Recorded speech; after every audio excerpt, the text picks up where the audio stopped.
বন্ধুরা চলে এলাম দুপুরের খাবার নিয়ে। তোমাদেরও নিশ্চয়ই রান্না বান্না হয়ে গেছে। চলো আজকে রান্না দেখিয়ে দিই।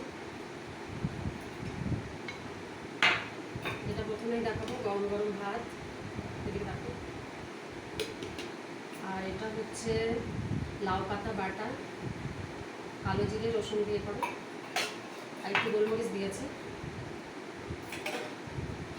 আর এটা হচ্ছে পটল আলু সয়াবিন দিয়ে তরকারি। আর এটা হচ্ছে মাছের তেল পটকা দিয়ে বেগুন আলুর চটপটি। আর এটা হচ্ছে ডিমের কারি। কালারটা কিন্তু সেই হয়েছে, ভালো। আর আরেকটা জিনিস দেখাচ্ছি, যেটা এই যে শশা, আর এটা হচ্ছে ঘরে পাতা দই, মিষ্টি দই ঘরে পেতেছি। দেখো কি সুন্দর হয়েছে দইটা। চলো বন্ধুরা, তোমরাও খেয়ে নাও, আমরাও খেয়ে নিই। টাটা।